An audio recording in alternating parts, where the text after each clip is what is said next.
Today's story, The Tale of Squirrel Nutkin, is also written by Beatrix Potter.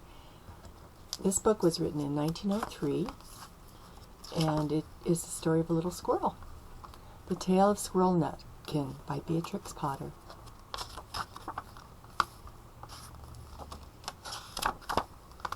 This is a tale about a tale that belonged to a little red squirrel, and his name was Nutkin.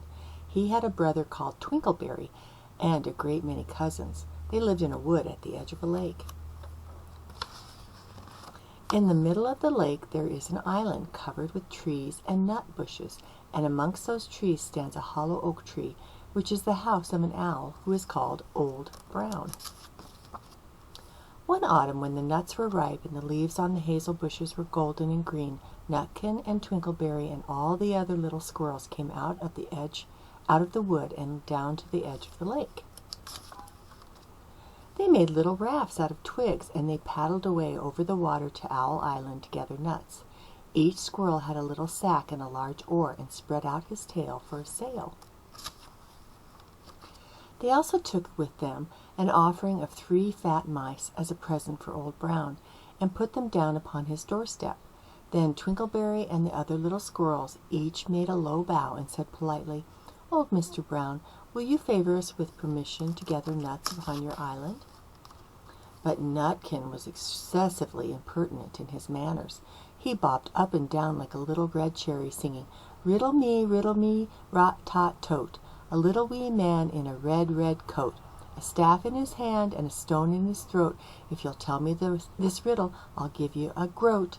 Now this riddle is as old as the hills. Mr. Brown paid no attention whatsoever to Nutkin. He shut his eyes obstinately and went to sleep. The squirrels filled their little sacks with nuts and sailed away home in the evening. But next morning they all came back again to Owl Island, and Twinkleberry and the others brought a fine fat mole and laid it on the stone in front of the Old Brown's doorway, and said, "Mr. Brown, will you favor us with your gracious permission to gather some more nuts?"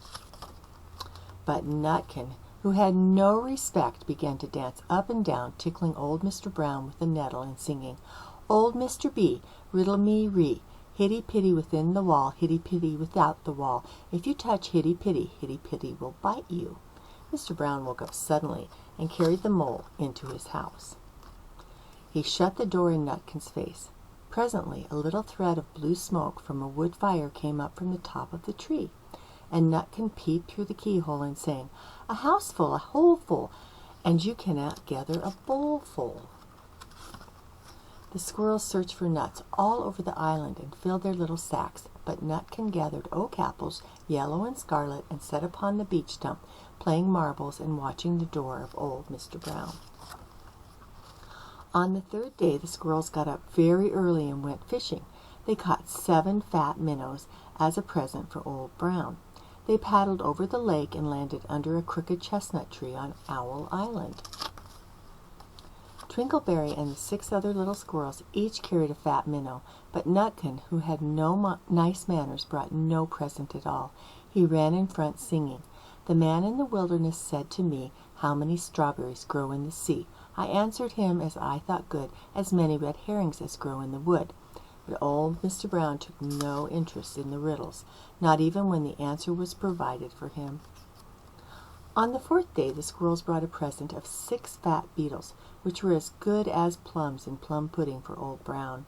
Each beetle was wrapped up carefully in a dock leaf fastened with pine needle pin. But Nutkin sang as rudely as ever, "Old Mr. B, riddle me ree, flower of England, fruit of Spain, met together in a shower of rain, put in a bag tied round with a string. If you'll tell me this riddle, I'll give you a ring," which was ridiculous of Nutkin, because he had not got any ring to give Old Brown. The other squirrels hunted up and down the nut bushes, but Nutkin gathered robin's pincushions off a briar bush and stuck them full of pine needle pins.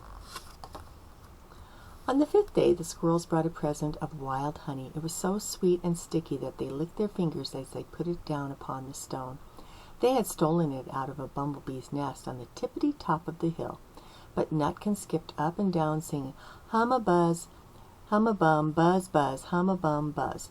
As I went over Tipple-time, I met a flock of bonny swine. Some yellow neck, some yellow back, they were the very bonniest swine that ever went over Tipple-time. Old Mr. Brown turned up his eyes in disgust at the impertinence of Nutkin, but he ate the honey. The squirrels filled their little sacks with nuts, but Nutkin sat upon a big flat rock and played ninepin with a crabapple and a green fir cones. On the 6th day, which was Saturday, the squirrels came again for the last time. They brought a new laid egg in a little rush basket as a last parting present for Old Brown. But Nutkin ran in front, laughing and shouting. Humpty Dumpty lies in the back with a white counterpane round his neck. 40 doctors and 40 wrights cannot put Humpty Dumpty to rights. Now old Mr. Brown took an interest in eggs. He opened one eye and shut it again, but still he did not speak. Nutkin became more and more impertinent. Old Mr. B, hickamore, hackamore, on the king's kitchen door. All the king's horses and all the king's men couldn't drive hackamore, hackamore off the king's kitchen door. Nutkin danced up and down like a sunbeam, but still Old Brown said nothing at all. Nutkin began again. Arthur O'Bower has broken his band, he comes roaring up the land. The King of Scots with all his power cannot turn Arthur of the bower. Nutkin made a whirring noise to sound like the wind, and he took a running jump right onto the head of Old Brown. Then all at once there was a flutterment and a scufflement and a loud squeak. The other squirrels scuttered away into the bushes. When they came back, very cautiously peeping round the tree, there was Old Brown sitting on his doorstep, quite still, with his eyes closed, as if nothing had happened. But Nutkin was in his waistcoat pocket. This looks like the end of the story, but it isn't. Old Brown carried Nutkin into his house and held him up by the tail, intending to skin him, but Nutkin pulled so very hard that his tail broke in two, and he dashed up the staircase and escaped out of the attic window. And to this day, if you meet Nutkin up a tree and ask him a riddle, he will throw sticks at you and stamp his feet and scold and shout, "Cuck-a-cuck-a-cuck-a-cuck-cuck!" The end.